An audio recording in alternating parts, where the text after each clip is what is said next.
अहिंसा परमो धर्म की, महावीर भगवान की। प्रातः स्मरणी परम पूज्याचार्य गुरुवर श्री विद्यासागर जी मुनि महाराज की जय।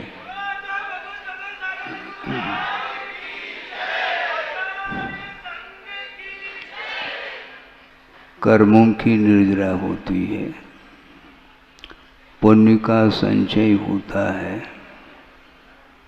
बल्कि परंपरा से वह निर्वाण के लिए भी कारण सिद्ध होता है। इस प्रसंग में एक श्लोक स्मरण में आ रहा है, वो आपके सामने रख करके 10-1 मिनट में इस विषय को स्पष्ट किया जा सकता है।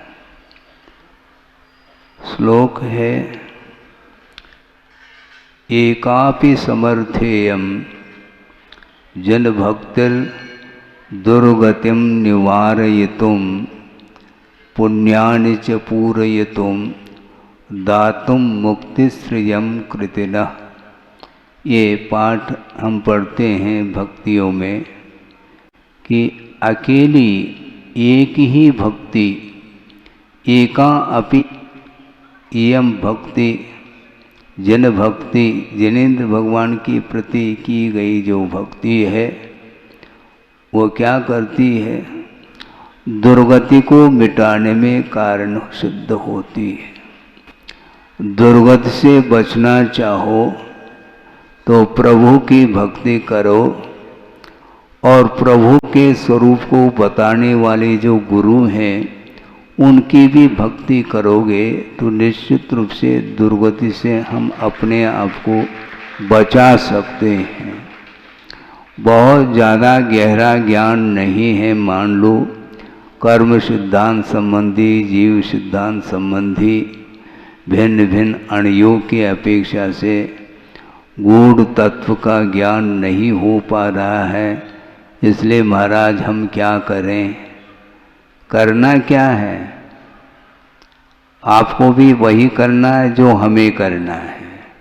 जिनेन्द्र भगवान की भक्ति और गुरुदेव की भक्ति निरंतर करते रहिएगा, किंतु प्रतिफल के रूप में मुझे कुछ नहीं चाहिए, क्योंकि प्रभु बनना यह लक्ष्य होना चाहिए।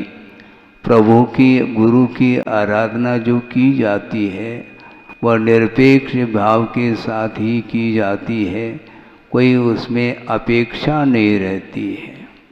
क्योंकि संसारी प्राणी को और कुछ अपेक्षा नहीं सिवाय राग के।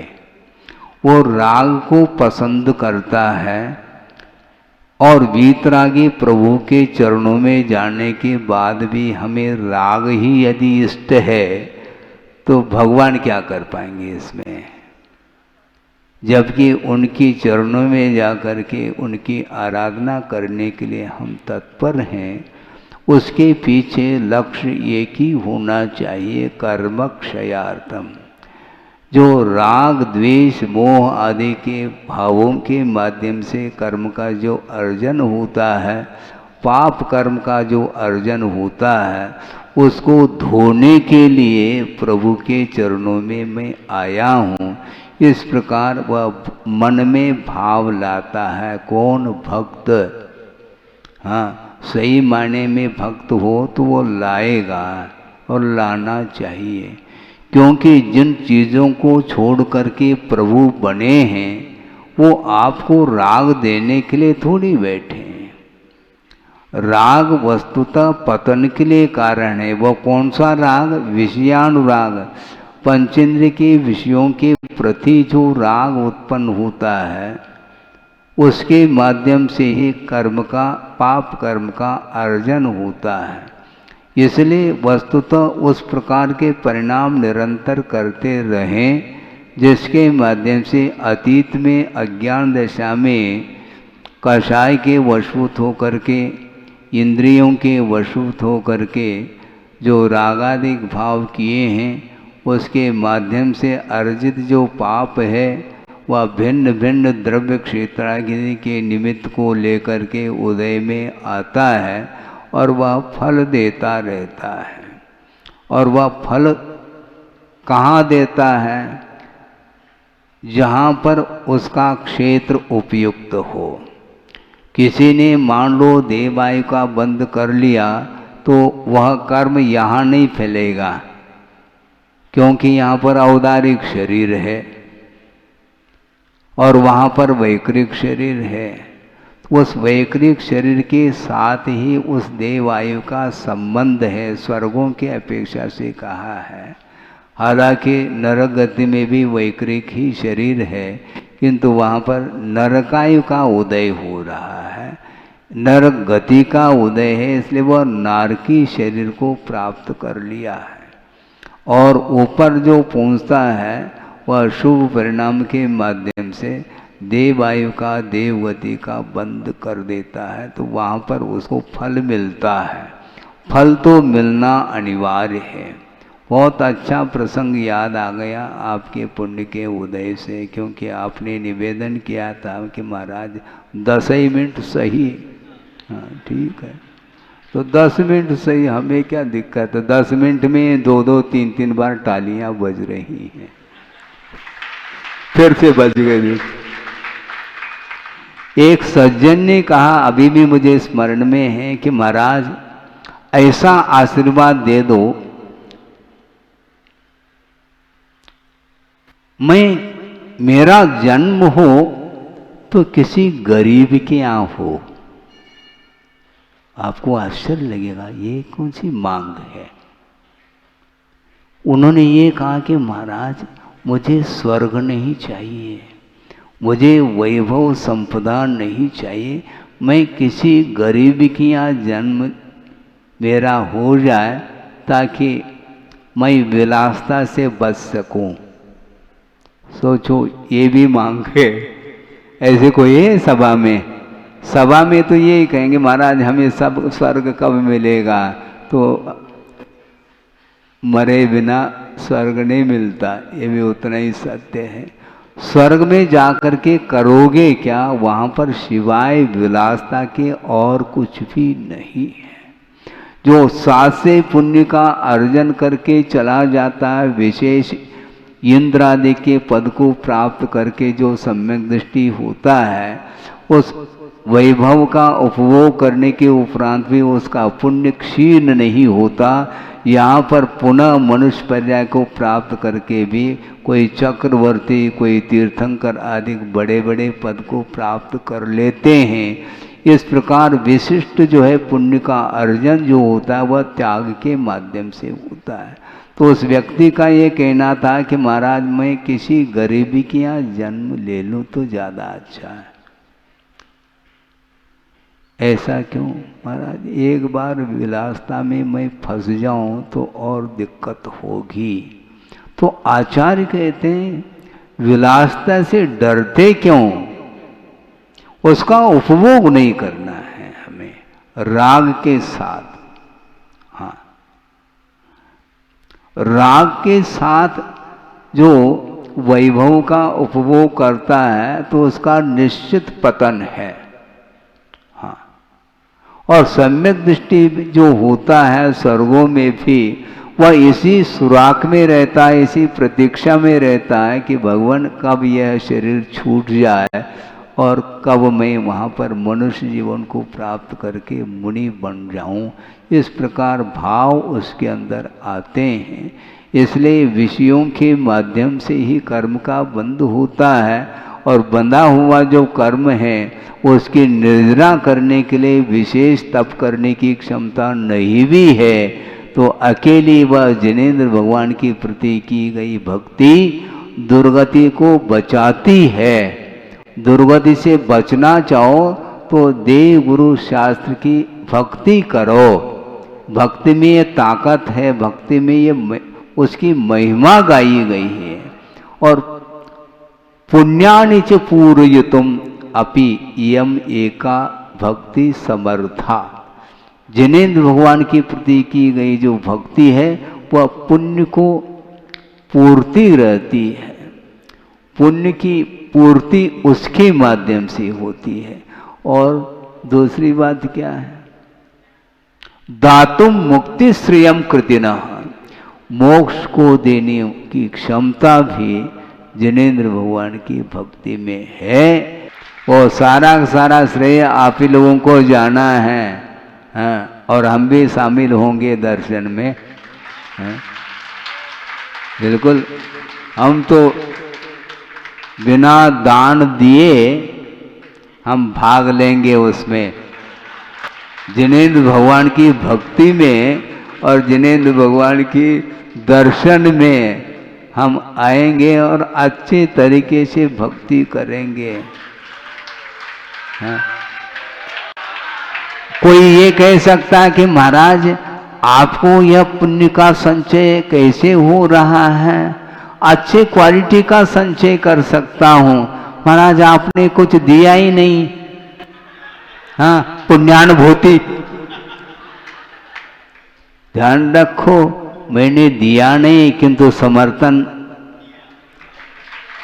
दान का जो समर्थन, जो देने वाला दाता है, जो अनुमोदन करता है, समर्थन करता है, दान के उपदेश के बारे में भी आगम के अनुरूप विचार रखता है, तो उसके माध्यम से भी पुण्य का संचय होता है।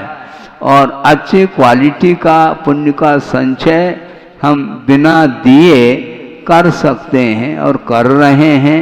और आप लोगों ने ये श्रम करके विषयों के प्रति जो लगाव था उसको कम करके आपने लगाया है, बहुत अच्छा कार्य किया है। इसी प्रकार के धार्मिक कार्य में योगदान आप लोगों का होना चाहिए।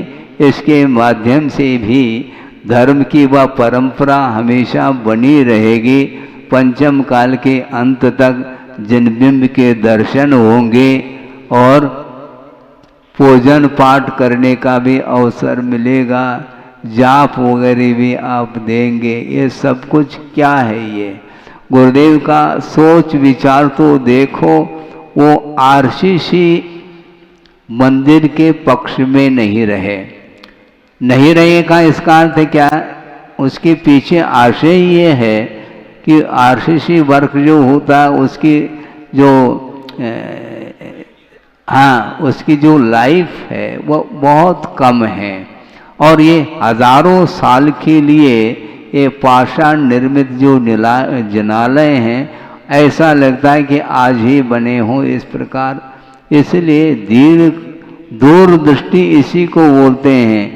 इस प्रकार जगह जगह पाषाण निर्मित जनालय का निर्माण करने के लिए गुरुदेव ने जो प्रेरणा दी है और समाज को प्रोत्साहित किया है, उसके माध्यम से चाहे वो कुंडलपुर हो, चाहे अमरकंटक हो, नेमावर हो, चाहे वह रामटेक हो, चाहे नागपुर हो, हैं, हाँ, बीना बारा हो, इसी प्रकार अन्यत्र और भी जो है उनके प्रकल्प हैं। उन प्रकल्पों को आप लोगों को पूर्ण करना है। वित्त की अपेक्षा से कह रहा हूँ, हाँ, क्योंकि अपने पास वित्त नहीं है। किंतु वित्त के दो अर्थ होते हैं कि वित्त का अर्थ सम्यक ज्ञान होता है और वित्त का अर्थ भी होता है। आप अर्थ लगाओ, हम ज्ञान का प्रयोग करते हैं और इसके माध्यम से धर्म की प्रभावना निरंतर बनी रहे। और गुरुदेव का स्मरण करते हुए इस प्रकार के जो धार्मिक कार्य करेंगे तो आगे भी इसी प्रकार की परंपरा को कायम रखने के लिए और भी लोग आगे उत्साहित होकर के आ सकते हैं और भगवान की भक्ति करते हुए अपने जीवन को उज्ज्वलतम बनाया जा सकता है। बनाने के लिए ही इस प्रकार के आगम में ये सब विषय दिए हैं और उसी में से एक आध श्लोक दे करके हमने आपके सामने कुछ विषय रखा है। मैं अपने तरफ से कुछ नहीं रखता हूँ, किंतु जो आगम में लिखा है उसको स्मरण करने से सबके लिए भी वह विषय ग्राह्य हो सकता है और कालांतर में इसी विषय को स्मृति का विषय बनाते हुए अपने परिणामों को उज्जवल बनाने का पुरुषार्थ करेंगे। अहिंसा परमो धर्म की जय।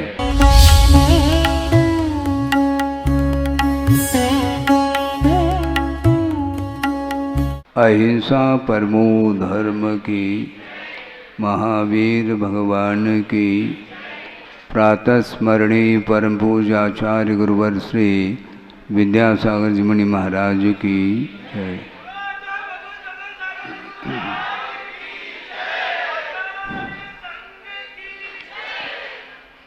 कर्मों की निर्जरा होती है, पुण्य का संचय होता है,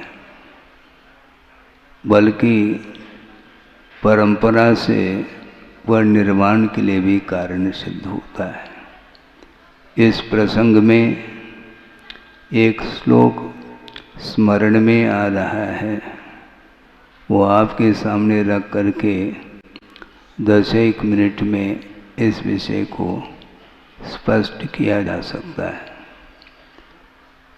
श्लोक है, एकापि समर्थेयम जन भक्तिर दुर्गतिम निवारयितुम पुण्यानि च पूरयितुम दातुम मुक्तिश्रियम कृतिनः। ये पाठ हम पढ़ते हैं भक्तियों में कि अकेली एक ही भक्ति, एका अपि इयम भक्ति, जन भक्ति, जनेन्द्र भगवान के प्रति की गई जो भक्ति है वो क्या करती है, दुर्गति को मिटाने में कारण सिद्ध होती है। दुर्गति से बचना चाहो तो प्रभु की भक्ति करो, और प्रभु के स्वरूप को बताने वाले जो गुरु हैं उनकी भी भक्ति करोगे तो निश्चित रूप से दुर्गति से हम अपने आप को बचा सकते हैं। बहुत ज़्यादा गहरा ज्ञान नहीं है, मान लो कर्म सिद्धांत संबंधी, जीव सिद्धांत संबंधी भिन्न भिन्न अणुओं की अपेक्षा से गूढ़ तत्व का ज्ञान नहीं हो पा रहा है। इसलिए महाराज हम क्या करें, करना क्या है, आपको भी वही करना है जो हमें करना है।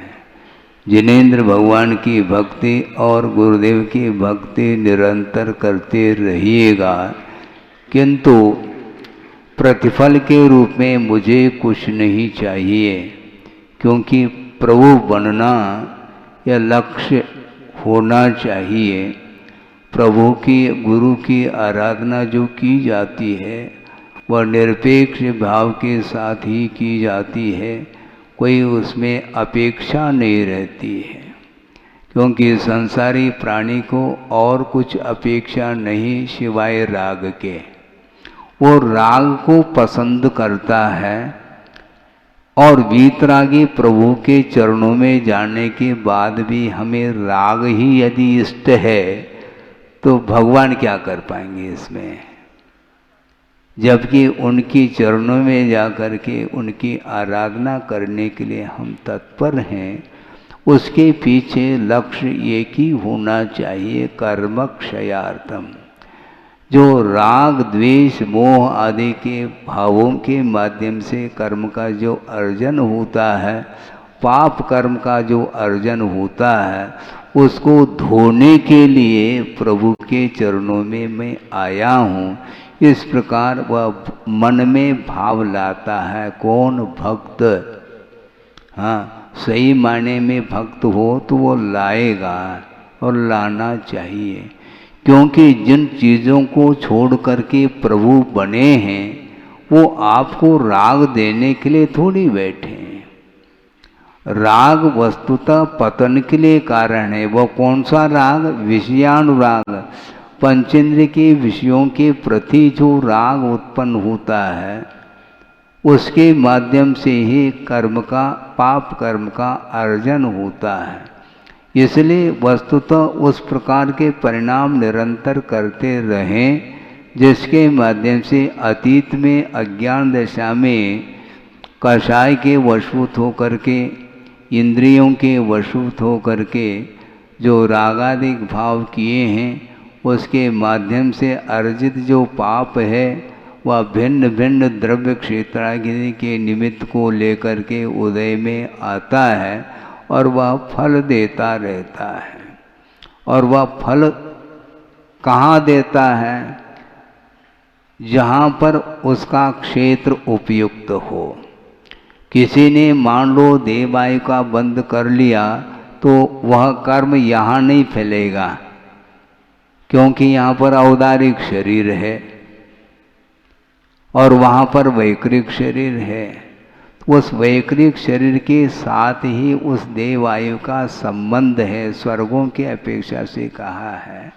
हालांकि नरक गति में भी वैकृक ही शरीर है, किंतु वहाँ पर नरकायु का उदय हो रहा है, नरक गति का उदय है, इसलिए वह नारकी शरीर को प्राप्त कर लिया है। और ऊपर जो पहुँचता है वह शुभ परिणाम के माध्यम से देवायु का देवगति का बंद कर देता है, तो वहाँ पर उसको फल मिलता है।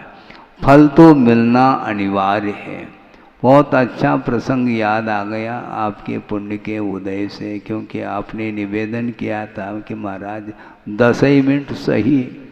हाँ ठीक है, तो 10 मिनट सही, हमें क्या दिक्कत है? 10 मिनट में 2-2, 3-3 बार तालियां बज रही हैं, फिर से बज गई। एक सज्जन ने कहा, अभी भी मुझे स्मरण में है, कि महाराज ऐसा आशीर्वाद दे दो,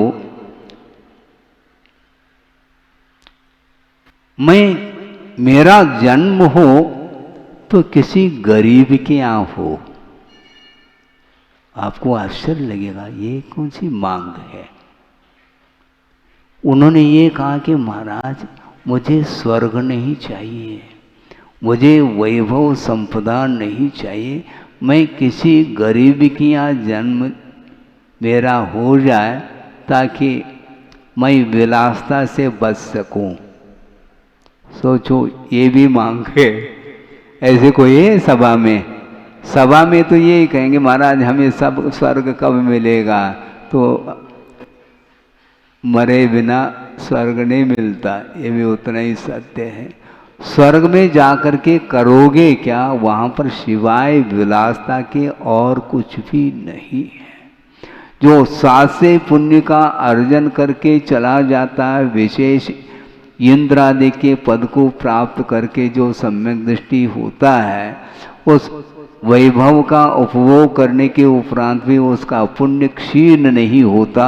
यहाँ पर पुनः मनुष्य पर्याय को प्राप्त करके भी कोई चक्रवर्ती, कोई तीर्थंकर आदि बड़े बड़े पद को प्राप्त कर लेते हैं।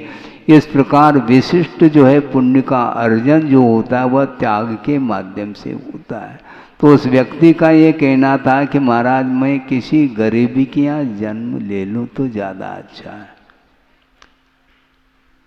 ऐसा क्यों महाराज? एक बार विलासता में मैं फंस जाऊं तो और दिक्कत होगी। तो आचार्य कहते हैं विलासता से डरते क्यों? उसका उपभोग नहीं करना है हमें राग के साथ। हाँ, राग के साथ जो वैभव का उपभोग करता है तो उसका निश्चित पतन है। और सम्यक दृष्टि जो होता है स्वर्गों में भी वह इसी सुराख में रहता है, इसी प्रतीक्षा में रहता है कि भगवान कब यह शरीर छूट जाए और कब मैं वहाँ पर मनुष्य जीवन को प्राप्त करके मुनि बन जाऊँ। इस प्रकार भाव उसके अंदर आते हैं। इसलिए विषयों के माध्यम से ही कर्म का बंध होता है और बंधा हुआ जो कर्म है उसकी निर्जना करने के लिए विशेष तप करने की क्षमता नहीं भी है। तो अकेली वह जिनेंद्र भगवान के प्रति की गई भक्ति दुर्गति को बचाती है। दुर्गति से बचना चाहो तो देव गुरु शास्त्र की भक्ति करो। भक्ति में ये ताकत है, भक्ति में ये उसकी महिमा गाई गई है। और पुण्यानि च पूरयितुम अपि इयम एका भक्ति समर्था। जिनेंद्र भगवान के प्रति की गई जो भक्ति है वह पुण्य को पूर्ति रहती है, पुण्य की पूर्ति उसके माध्यम से होती है। और दूसरी बात क्या है, दातुम मुक्ति श्रियम कृतिनः, मोक्ष को देने की क्षमता भी जिनेंद्र भगवान की भक्ति में है। और सारा का सारा श्रेय आप ही लोगों को जाना है, हाँ, और हम भी शामिल होंगे दर्शन में, हाँ, बिल्कुल।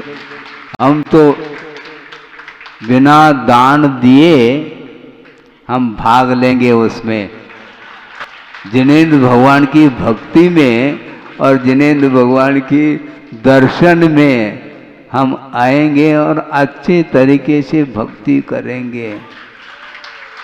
हाँ। कोई ये कह सकता है कि महाराज आपको यह पुण्य का संचय कैसे हो रहा है?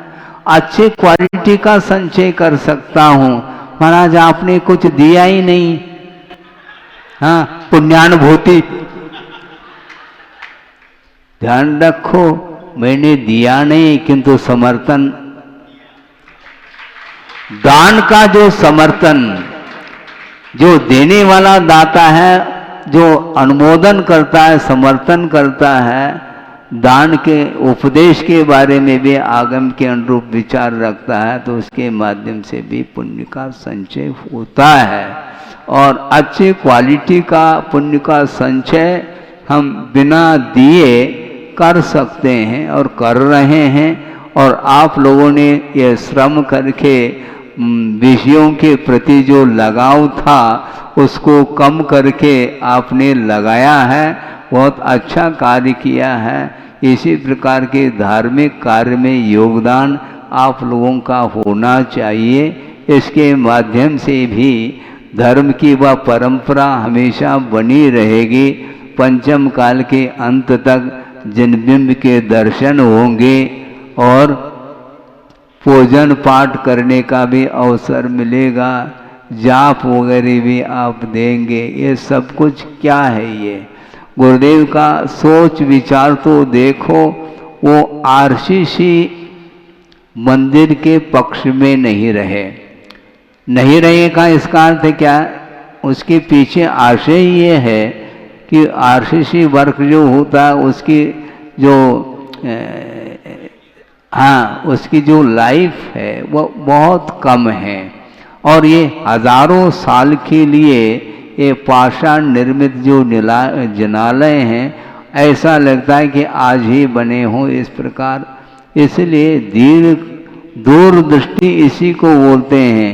इस प्रकार जगह जगह पाषाण निर्मित जनालय का निर्माण करने के लिए गुरुदेव ने जो प्रेरणा दी है और समाज को प्रोत्साहित किया है, उसके माध्यम से चाहे वो कुंडलपुर हो, चाहे अमरकंटक हो, नेमावर हो, चाहे वह रामटेक हो, चाहे नागपुर हो, हैं, हाँ, बीना बारा हो, इसी प्रकार अन्यत्र और भी जो है उनके प्रकल्प हैं। उन प्रकल्पों को आप लोगों को पूर्ण करना है, वित्त की अपेक्षा से कह रहा हूँ।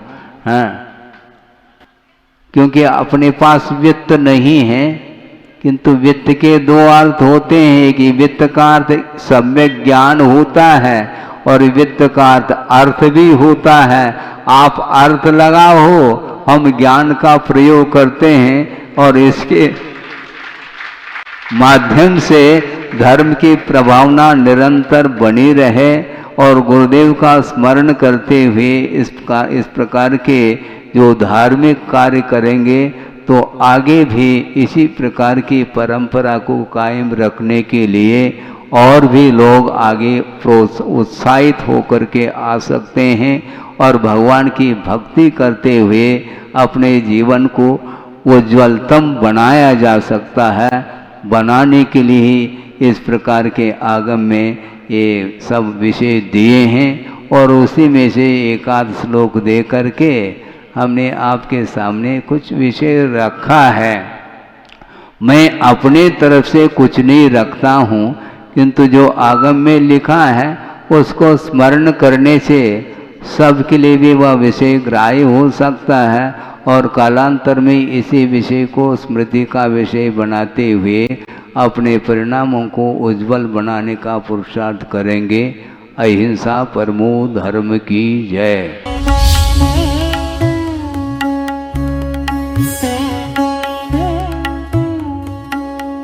परम पूज्य संत शिरोमणि आचार्य श्री विद्यासागर जी महाराज भारतीय श्रमण संस्कृति के एक ऐसे महान साधक थे जिनके ज्ञान, ध्यान और तप की चर्चा युगों युगों तक सारे विश्व में होती रहेगी। किसी ने उन्हें चलता फिरता तीर्थ कहा तो किसी ने तीर्थंकर, पर सच में तो वे चारित्र, ज्ञान, तप और वात्सल्यता में ऐसे श्रेष्ठ संत थे जिन्होंने भारतीय संस्कृति के संरक्षण और संवर्धन के साथ साथ सदैव सामाजिक समरसता का पक्ष लिया और अपने प्रभाव और प्रताप से जैन ही नहीं बल्कि विभिन्न धर्मों को मानने वाले लाखों करोड़ों लोगों के दिलों में अपना स्थान बना लिया। किंतु आज जब आचार्य भगवान देह रूप में हमारे साथ नहीं हैं, लेकिन उनके जैसे ही कठोर तपश्चर्या एवं प्रबल अनुशासन से पल्लवित संस्कारों की झलक देखने को मिलती है, उनके प्रथम आज्ञानुवर्ती शिष्य परम पूज्य नवाचार्य श्री 108 समय सागर जी महाराज में, जो उनके बताए मार्ग पर चलते हुए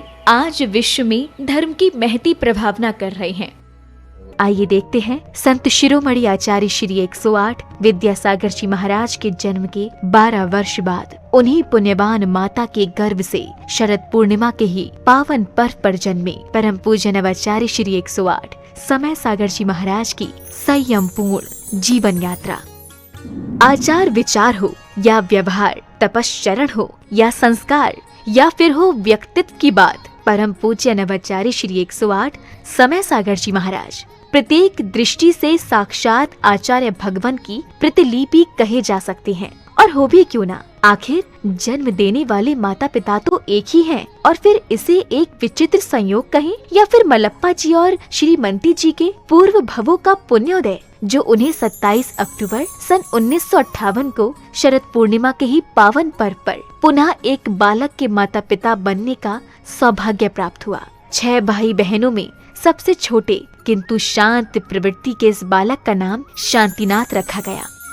शांतिनाथ जैन बाल्यावस्था से ही पढ़ने लिखने में तो कुशाग्र थे ही, लेकिन जैसे जैसे समय बीतता गया वैसे वैसे उनकी रुचि धर्म और आध्यात्म में बढ़ने लगी, और इसी अभिरुचि के कारण ही मात्र 17 साल की उम्र में ही शांतिनाथ जा पहुँचे राजस्थान स्थित श्री महावीर जी में विराजमान आचार्य श्री विद्यासागर जी की शरण में, जहां 2 मई 1975 को आचार्य श्री ने शांतिनाथ जी की प्रार्थना स्वीकार कर उन्हें ब्रह्मचर्य व्रत दे दिया। ब्रह्मचर्य व्रत धारण करते ही ब्रह्मचारी शांतिनाथ जी दिन रात गुरु सेवा और धर्म ध्यान में तल्लीन हो गए। संयम व्रत को धारण कर तप और साधना के निर्मल पथ पर चल रहे ब्रह्मचारी शांतिनाथ ने केवल 5 वर्ष की अल्प अवधि में ही वैराग्य पथ के विभिन्न सोपानों को पार कर अपनी योग्यता से आचार्य भगवान को प्रभावित कर लिया, जिसका पारितोषिक मिला उन्हें मुनि दीक्षा के रूप में। 8 मार्च 1980 को मध्य प्रदेश के छतरपुर स्थित श्री दिगंबर जैन सिद्ध क्षेत्र द्रोणगिरी में आचार्य श्री विद्यासागर जी महाराज ने उन्हें मुनि दीक्षा प्रदान कर दिगंबर मुद्रा का पूर्ण साधक घोषित कर दिया और नाम दिया मुनि श्री समय सागर जी महाराज। मुनि दीक्षा के उपरांत मुनि श्री समय सागर जी महाराज ने कुछ वर्षों तक आचार्य श्री के संग में रहकर अध्ययन और अध्यापन किया। तत्पश्चात गुरु आज्ञा से पृथक संघ के नायक बनकर देश भर में विहार करते हुए धर्म प्रभावना करने लगे। अपने सानिध्य में कई पंच कल्याणक एवं विधान आदि धार्मिक अनुष्ठान संपन्न कराने के साथ ही उन्होंने अपनी लेखनी से कन्नड़, हिंदी, संस्कृत और मराठी भाषाओं में कई शास्त्रों की रचनाएं भी की। सन 2018 में ललितपुर में हुए पंच कल्याणक के दौरान आचार्य कुंदकुंद के नियमसार में वर्णित निर्यापक श्रवण की व्यवस्था का उल्लेख करते हुए आचार्य विद्यासागर जी महाराज ने मुनि श्री समय सागर जी महाराज को निर्यापक पद की उपाधि प्रदान कर संघ में नव दीक्षित मुनिराजों के निर्वाह का उत्तरदायित्व सौंप दिया। आचार्य कुंदकुंद देव ने यह बात बहुत स्पष्ट लिखी है, वह बात आप लोगों को समझ में आना चाहिए। जो दीक्षित करते हैं वे आचार्य कहलाते हैं, और इसके उपरांत जो नव में नए नए दीक्षित होते हैं उनके निर्वाह करने के लिए निर्यापक, हाँ आचार्य तो नहीं लिखा लेकिन निर्यापक श्रमण का वह रूप दिया है उन्होंने। ये निर्यापक का अर्थ यह है जैसे आचार्य महाराज कहते हैं उसके अनुसार जिनको ये दिया जाता है। ये लोग बहुत विलम्ब कर रहे थे, हमें भी ज़्यादा आग्रह करना अच्छा नहीं समझ में आया कि समय पर सब हो जाएगा। वह ललितपुर में योग था और आज आप लोगों के सामने हुआ है कि ये जितने भी नए श्रमण बने हैं ये इनके लिए प्रशिक्षण देने का श्रेय जाता है समय सागर निर्यापक को। कौन चाहता है जिम्मेदारी लेना, लेकिन वे लेना तो पड़ेगा। तो समय सागर जी को बहुत आग्रह करना पड़ा। 40 साल होने के उपरांत हाउ कहा है।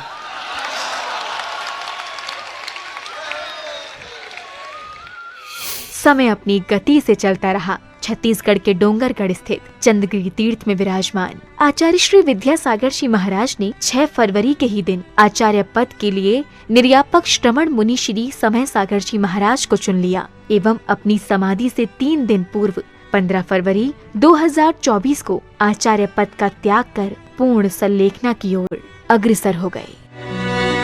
आचार्य भगवान की आज्ञानुसार निर्यापक श्रमण मुनिश्री समय सागर जी महाराज ने 16 अप्रैल 2024 को दमोह के कुंडलपुर में समस्त आचार्य संघ एवं देश भर के जैन समाज की उपस्थिति में पूज्य गुरुदेव के उत्तरदायित्वों के निर्वहन के लिए आचार्य पद स्वीकार कर लिया। पूज्य नवाचार्य समय सागर जी महाराज की। अंततः ये कहा जा सकता है कि आज का दिन केवल एक पर्व ही नहीं बल्कि स्वर्णिम अक्षरों से लिखित एक ऐसा अध्याय है जो विश्व के धार्मिक इतिहास में सदा ही अमर रहेगा। ये मात्र एक संयोग नहीं बल्कि पूरे समाज का पुण्य है जब एक ही दिन जन्मे गृहस्थ जीवन के 2 भाइयों ने गुरु शिष्य के रूप में परिवर्तित होकर धर्म उत्थान को अपना कर्तव्य माना और इसे परम पूज्य संत शिरोमणि आचार्य श्री 108 विद्यासागर जी की कठोर तपश्चर्या एवं संस्कारों का ही परिणाम कहेंगे, जो आज नवाचार्य श्री समय सागर जी महाराज भी उनकी अक्षुण्ण परंपरा का निर्वहन करते हुए धर्म की प्रभावना कर रहे हैं। आज पूरे विश्व का जैन समाज ये आशा कर रहा है कि परम पूज्य नवाचार्य श्री समय सागर जी महाराज भी संत शिरोमणि आचार्य श्री विद्यासागर जी महाराज के बताए मार्ग पर चलकर उन्हीं की भांति धर्म उत्थान का कार्य करते हुए समाज को एक नई दिशा प्रदान करेंगे। एक बार पुनः धर्म के महान उन्नायक परम पूज्य नवाचार्य श्री समय सागर जी महाराज के चरणों में हमारा त्रैबार नमोस्तु, नमोस्तु भगवन, नमोस्तु भगवन।